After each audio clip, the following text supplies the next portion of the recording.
Thanks for being with me on the Tony Tompkins Show. Glad to spend some time with you on a Monday to have a conversation about things that matter to you and to me. And before we go any further, please ask you to subscribe to my channel, ring the bell for further notifications, do what you need to do to keep up to speed on political issues, in particular in Australia and around the world. Now, I'm going to talk about two right-wing young guys that are supposed to be influencers in Australian politics, and I'm going to show you a segment in a moment from these two guys. So they are Joel Jamal and George Mamalis.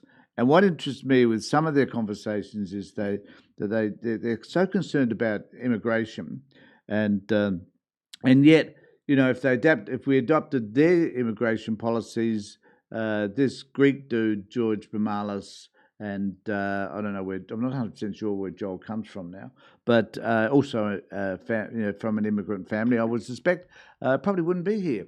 But they don't recognise any of that because they're not. I would like to say that they lacked the intelligence to understand the stupidity of some of the things that they say. Now, of course, many people could argue the same about me, I guess, and if so, that's fine. But in this particular case, I'm going to show you an example where it tells us a lot about who these guys are and the types of things that they choose to talk about that are just inane. Now, I don't normally play other podcasts, particularly on the right, because I don't really, I guess, wish to advertise the type of crap that they do. But nevertheless, in fairness, they are relatively, I guess, vocal. And to be fair to George Mamalis, this particular YouTube channel is well produced. I must confess, far better than anything I do. So I'm not going to decry them, their ability to be able to put some money into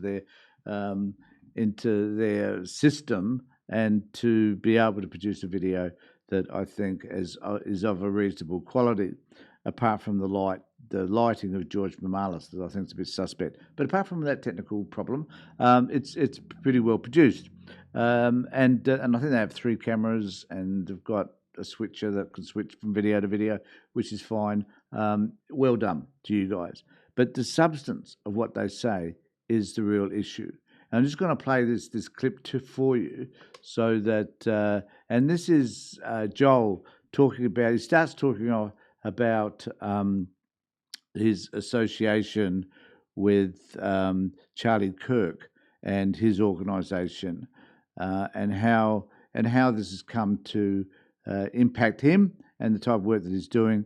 And then George is going to talk about his version of the right wing and the issues that they have in terms of confronting the left. It's interesting. I think it's interesting viewing. Hope you enjoy it. It's not.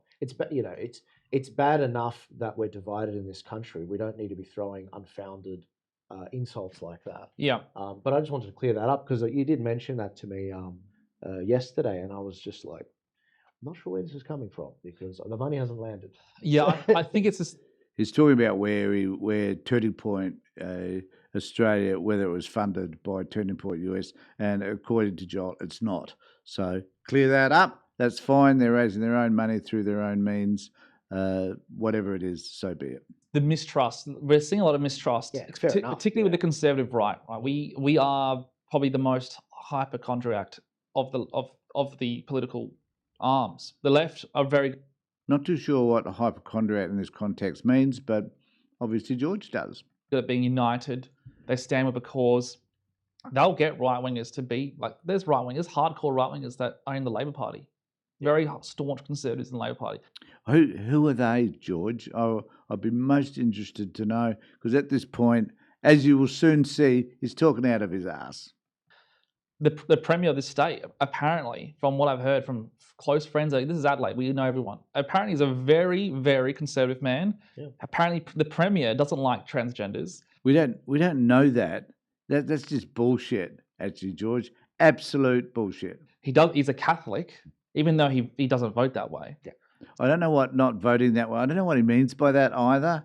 Anyway, we'll continue with more of this rubbish. So, it just goes to show that, from these rumors and what you hear in Adelaide, 'cause it's a small city, not even our Premier is authentic in his way of being. Yeah. But, that makes them different because they will solidify, they will be strong, they will stick together, and they'll fight for their cause. The slow march to take over Australia, the slow march. So much to take over Australia.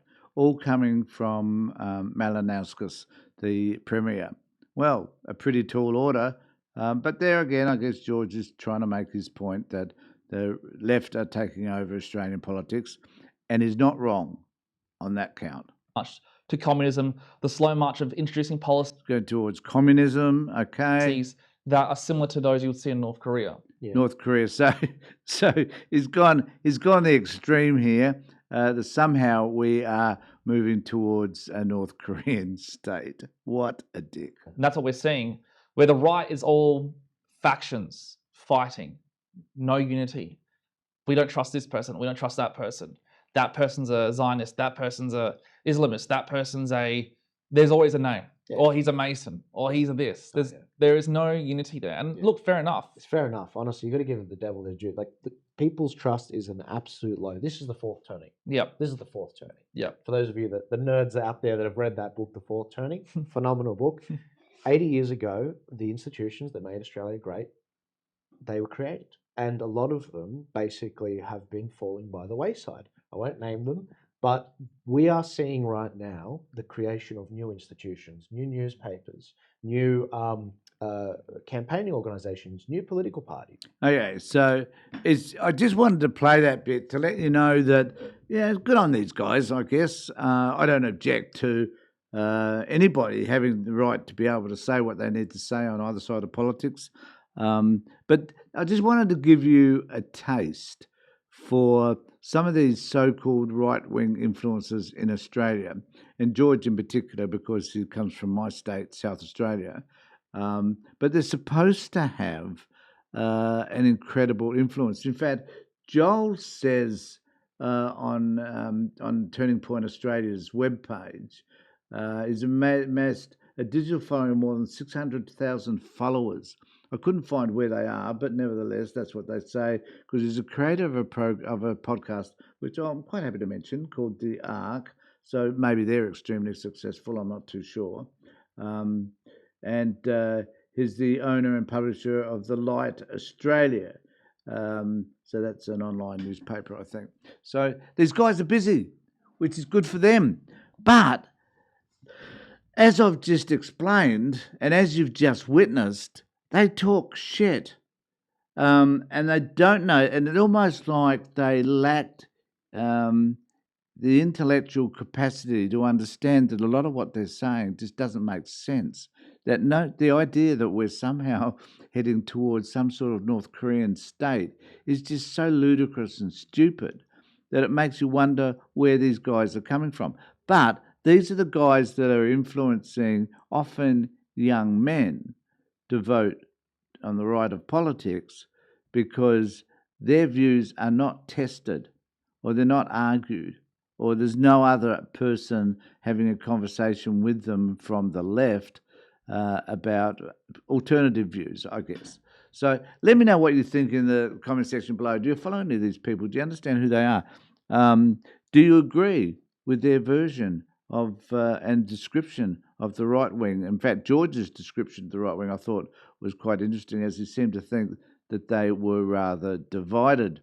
Let me know what you think in the comment section below. Remember to subscribe to my channel, ring the bell for further notifications. It doesn't cost you a thing. Thanks, everybody. Take care.